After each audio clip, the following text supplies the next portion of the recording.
상대를 대할 때 지나치게 관대하거나 다정하게 대해서는 안 된다.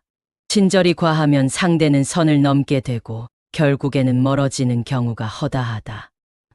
사람은 어떤 일이든 자신과 연관시켜 생각하면서도 자신에게 이익이 되는 것이 아니라며 자신과는 상관없다는 듯이 행동한다. 오랫동안 곁에 있었음에도 사람은 언제든 배신할 수 있는 존재라는 것을 명심하라. 사람은 일단 이해관계가 달라지면 태도가 달라진다. 따라서 사람의 성격이 파악되면 그런 사람인 줄 알고 사람을 대할 필요가 있다. 사람은 누구나 가면을 쓴다. 그 속에 진짜 얼굴이 어떨지 알 수 없고 시간이 지나면 또 어떻게 변할지 알 수 없다. 아무리 가까운 사이여도 인간의 본성이 그러한 것을 인정해야 한다. 그러니 불안정한 외부가 아닌 스스로의 내면을 의지해야 한다. 인간은 고슴도치와 같다. 너무 가까이 하면 가시에 찔린다. 타인 혹은 세상에 많은 것을 기대해서는 안 된다. 다른 사람에게서 무엇을 얻고자 하는가? 결국 인간은 누구나 혼자다. 중요한 것은 혼자 있을 때 그가 어떤 사람인가 하는 것이다. 괴테가 말했듯이 모든 것에 있어서 결국 인간은 자기 자신에게서 구해야 한다. 배신은 나와 먼 사람이 아닌 아주 가까운 사람이 한다. 배신을 천천히 할 사람과 빨리 할 사람만 있을 뿐이지 배신을 안 하는 사람은 없다고 생각하는 것이 좋다. 그러니 아무리 가까운 사이였어도 의심이 들 때는 그냥 넘어가지 말고 검증의 과정을 거쳐야 한다. 의심이 들면 바로 티내지 말고 일단 믿는 척해라. 그럼 상대는 곧 더 큰 거짓말을 할 것이고 정체가 드러날 것이다. 그리고 우연히 상대의 나쁜 면을 봤다면 잊지 말고 그 사람에게 맞는 태도를 취하는 것이 현명하다. 우리는 오직 자기 자신에게만 의존해야 한다. 지혜로운 사람은 스스로 행복하고 만족스럽게 살아간다. 더 많은 것을 바라지 않고 스스로 자족하며 살아가지 못할 때 우리는 타인 속에서 자신을 잃는다.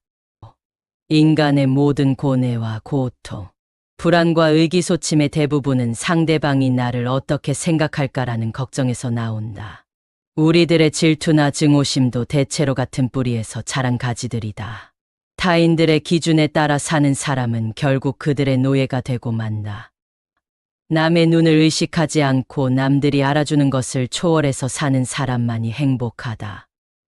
행복을 위해서는 타인의 판단을 중시하는 명예욕과 일종의 허영심을 버릴 필요가 있다. 인간의 행복과 불행을 가르는 것은 객관적인 그 무엇이 아니다. 단지 그것을 우리가 어떻게 느끼고 받아들이는가에 달려 있을 뿐이다. 사람들이 질투의 감정에 사로잡히는 이유는 자신보다 나은 처지에 있는 사람을 바라보기 때문이다.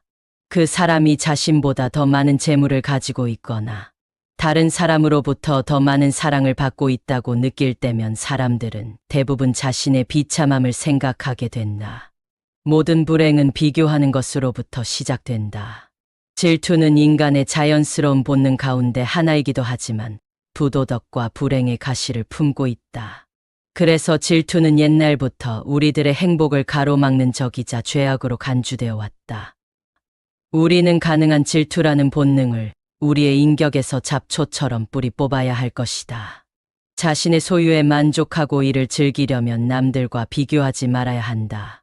자기보다 더 잘 살고 더 많이 가진 자를 부러워하고 배 아파하는 사람은 결코 행복해질 수 없다. 행복하려면 자기보다 못한 자가 얼마나 많은가를 생각해야 한다. 자기보다 불행한 사람을 찾아보는 것이 자신을 위로하는 가장 빠른 방법이다.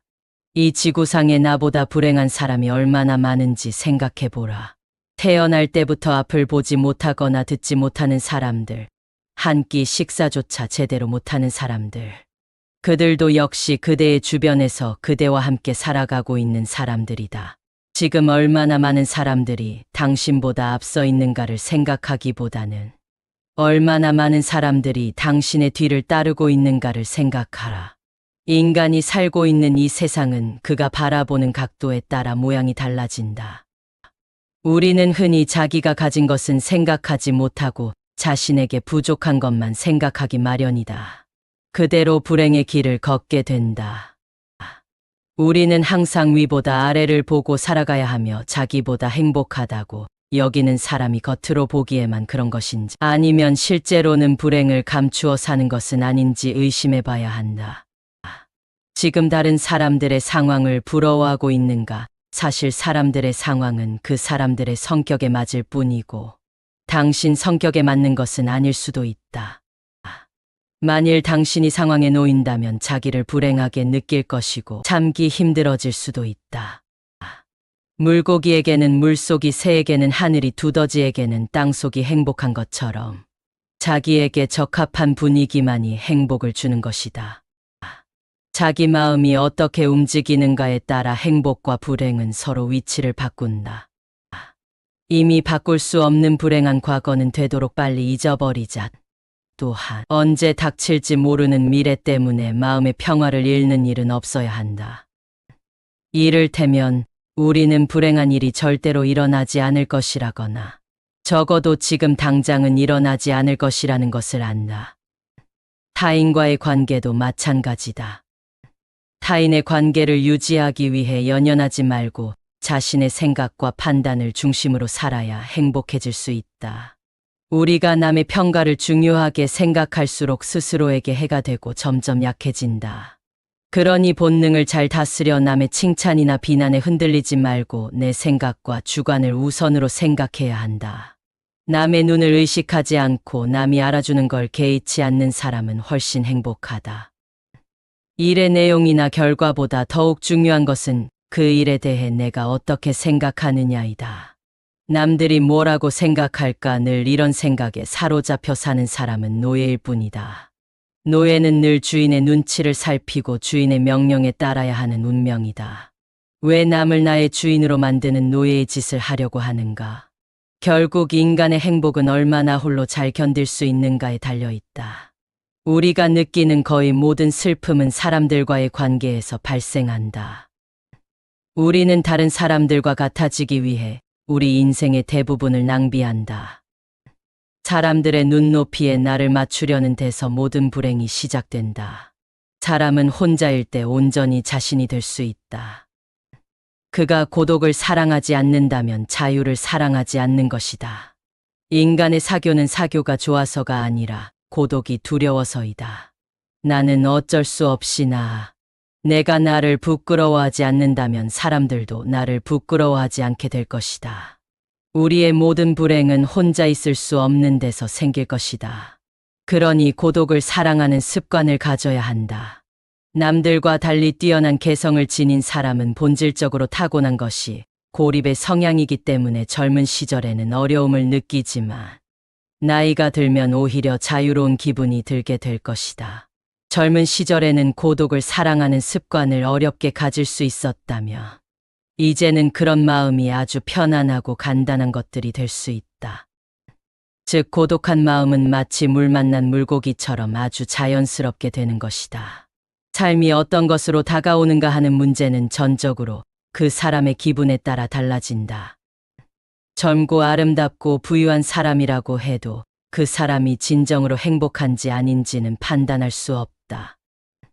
행복은 결코 객관적인 사실 속에 존재하는 것이 아니기 때문이다. 행복한 인생을 만드는 것은 전적으로 나에게 달려있다. 나에게 없는 것을 남과 비교하지 말고 나에게 있는 것을 인정해 주어라. 나에게 무엇이 있는지 잘 들여다봐라. 소유나 명성보다 존재 자체가 훨씬 중요하다. 우리의 인생에서 주관은 객관보다 훨씬 본질적이며 즐거움은 주관적 인식에서 나온다. 그러므로 내가 있는 그대로의 나를 인정해 주지 못하는 사람은 얼마나 고통스럽겠는가. 그러니 자신의 내면을 들여다볼 시간을 반드시 가져라. 자신의 내면뿐만 아니라 스스로가 어떤 것을 좋아하는지도 지켜봐야 한다. 그리고 자신의 능력을 정확히 파악하여 자신에게 잘 맞는 일을 찾는다면 행복을 느끼기 쉬워질 것이다. 자신에게 어울리지 않는 일을 선택하는 사람은 불행을 면하기 어려우니 자신을 잘 들여다보는 것은 계속해서 중요하다. 과거에 대한 후회 따위로 나를 괴로움 속에 방치하지 마. 세상에는 어디에서나 모든 것들에 들러붙어서 무엇이든 항상 취할 준비가 되어 있는 천민무리가 있다고 한다. 그들은 무수히 때로 몰려들어 있는 해충과도 같은 존재일 것이다. 그들이 그렇게까지 하는 이유는 단지 자신의 무료함을 벗어나기 위해서이다. 스스로 정신적 온기를 충분히 지닌 사람들은 굳이 무리에 섞일 필요가 없을 것이다. 지적으로 뛰어난 사람들은 고독한 생활로 두 가지 이점을 얻을 것이다. 하나는 자기 자신과 함께 할 수 있다는 이점일 것이고, 다른 하나는 타인과 함께하지 않는다는 이점일 것이다. 모든 교제에는 강요와 고충 위험이 따를 것이다. 이것을 감안할 때 두 번째 이점은 높이 평가받을 만한 것이다. 사교란 때로는 도덕적으로 문제가 있거나 불합리한 사람과도 접촉하게 되므로 위험한 일이기도 할 것이다. 비사교적인 사람이란 그런 사교성을 가질 필요가 없는 사람이다. 우리가 겪어내는 거의 모든 것의 문제는 사교로 인해 생기기 때문에 사교가 필요하지도 않을 만큼 많은 것들을 지니고 있다는 것은 사실만으로도 큰 행운이다. 우리는 괴로운 일에 부딪혔을 때 우선 감사할 가치가 있는 것을 찾아서 그곳에 충분히 감사해야 한다. 그러면 마음의 평온함이 찾아오고 기분이 가라앉으며 어려운 일도 견디기 쉽다. 사람은 음식을 먹음으로써 체력을 회복하고 독서로 정신을 배양하게 한다. 인간은 다른 사람처럼 되고자 하기 때문에 자기 잠재력을 대부분을 상실한다. 독서한 내용을 모두 잊지 않으려는 생각은 먹은 음식을 모두 체내에 간직하려는 것과 같다. 좌절을 경험한 사람은 자신만의 역사를 갖게 된다. 그리고 인생을 통찰할 수 있는 지혜의 길로 들어선다. 감사합니다. 명언 인생입니다.